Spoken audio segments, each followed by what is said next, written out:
So this is my 2018 640 and it's an M Sport. So it has all the M trimmings. And here are my new rims, which I love, and my slightly tinted windows.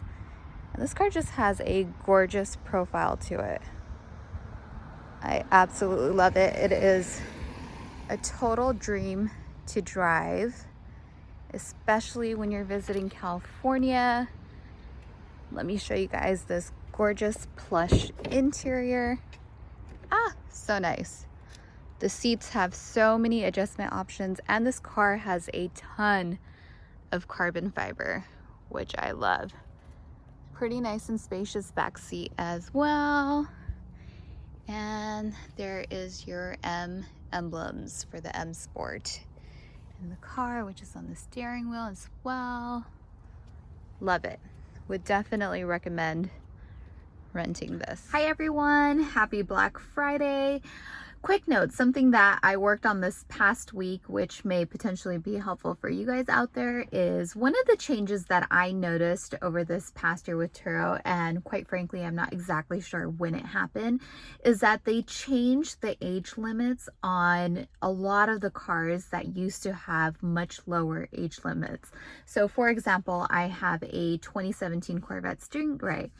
And ever since I've had that car on the platform, which has been roughly about 2 years now, that car has always had a requirement of the renters being 21 and over, and it's worked out great for me.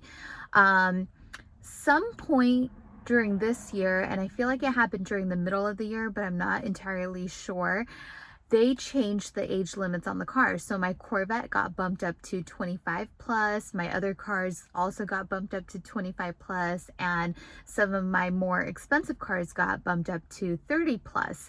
So one thing that I've noticed what Turo has started to do is that they're adjusting their business model based on their insurance risk, which I find to be very interesting, right? And I'll say that because that's just something to think about if you are a host on Turo.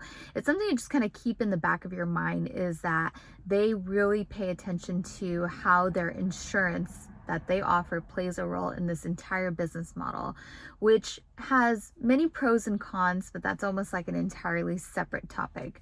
But what happened was when they bumped up the age requirements on a lot of these cars, it actually edged me out of a lot of renters. So for my Corvette, for example, I had so many repeat renters on that car who were maybe 23, 24, and they started messaging me, and that's how I discovered that the age limit had changed, because they were messaging me trying to book the car, and they were telling me that it was saying that it's 25 and over. So I was really surprised to see that.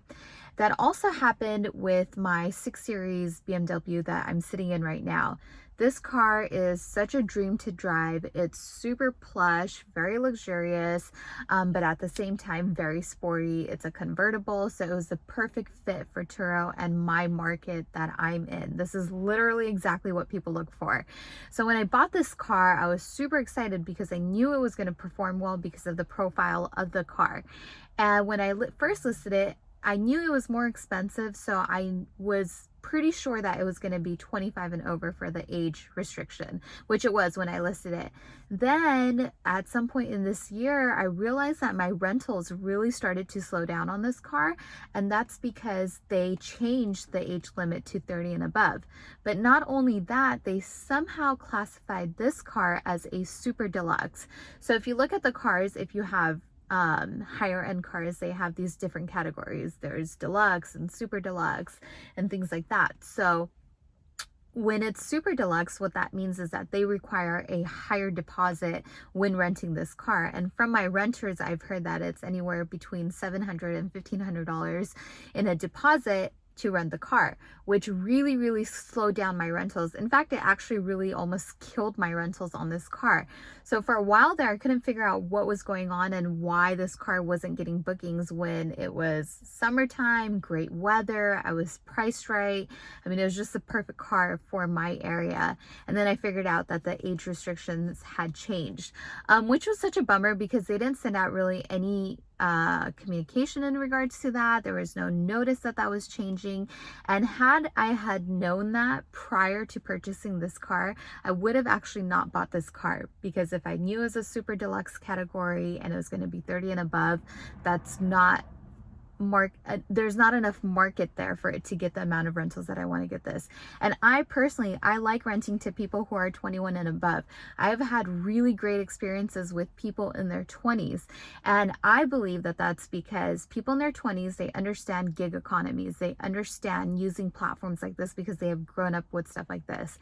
And of course, there are some handful of people out there that are irresponsible, but for the most part, in my experience, the people who get into accidents have almost never been in their 20s that have rented my cars in the accidents that I've experienced. They've always been 30 and above. And so for the people who were in their 20s renting my cars, I think that they're great renters because they know that there's a rating system. They want to have a good review rating on their profile so that they can continue to rent, because they like services like this. They like being in a rental gig economy because that's what they're used to. So I was really bummed out. I mean, if it was up to me, I would have all my cars listed at 21 and above. That's really the market that I like to be in. So with that said, that's something that you want to consider when you're going into your cars. Just trying to do some research on Turo and figure out like what category your car is going to fall into.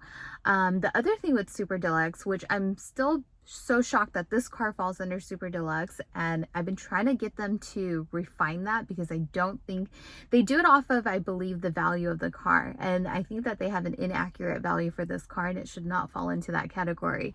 So I've been trying to get them to change that, but it looks like it's just built within their system, and it sucks because in my area there's only like 5 Super Deluxe cars, and there's literally like older Audi R8s and Porsches and stuff that are not considered super deluxe, that are much higher end than this car is. So it's such a bummer. But with that said, what I had to do was I had to get real creative about how I can start generating more rentals with this car. So when I bought this car, it had pretty stock rims, just sort of the chrome finish, didn't have tinted windows. And in the past, I had one other car. I had a Mercedes-Benz that I bought as a black Mercedes-Benz. And it was renting kind of okay. It wasn't doing as well as I wanted to. And I think people just didn't know how nice that car was. And then there was also a lot of Benzes in the area that, you know, you could easily like pick a C300 and not really know what the difference between a C300 and an E450 is, but there's a gigantic difference if you know those cars. So what I did with that car was I tinted the windows and I blacked out the rims, so I had a really nice black on black profile, and as soon as I did that, it really started picking up rentals. So on this car, what I decided to do was also the same thing. So just slight inexpensive modifications that really changes the profile of the car. I had this really cool, it's called a Starlight colored convertible top. So I thought that if I blacked out the rims on this car and slightly tinted the windows, it would really give it a really nice new look to the car and kind of give it a sleek, sporty look. And sometimes that change in the look of the car is enough to entice people to want to rent it. That's what I saw happen to my E450. So that's what I did with this car, just trying to get creative and think outside of the box. And now I'm going to kind of monitor how that affects its rentals. But literally I just did this on this car on, today is Friday, so I got this done on Wednesday, and today I got a message from a guy who's in the area and he is planning on booking the car for 2 weeks. So I don't know if that's just coincidence or if that has anything to do with the new updated photos that I put up with the new look of the car. I don't know, but I will continue to monitor that, and then I'll for sure do an update on if I think that made a difference or not. But I was willing to take the risk of spending just a little bit of money to get the rims and the windows done to see if that will bump my rentals. But yeah, that is all for this video. So just, you know, sometimes think about it. If you have a car that's not performing the way you want it to perform, you want to think about maybe there's some small things here and there that you can do that will help with the perceived value of the car and kind of change the look of it and maybe entice people to rent it a little bit more. But yeah, check out a video of this gorgeous car. I'll post a link below if you guys want to check out the listing to this car.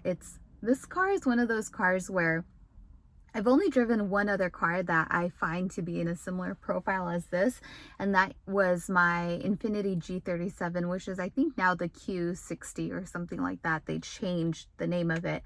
But this car just has such a perfect mixture of sportiness, handling well, luxuriousness. The seats are so plush and so comfortable. It handles well. I mean, it has the power, but it also has a very classy, elegant look to it. And it just this really perfect combination of sporty and luxury and performance. And that's why I love this car so much. But yeah, check it out. And that's kind of my tip for what I've done to kind of boost a car that wasn't performing the way I wanted it to. Thanks for watching, guys. I'll talk to you soon. Bye.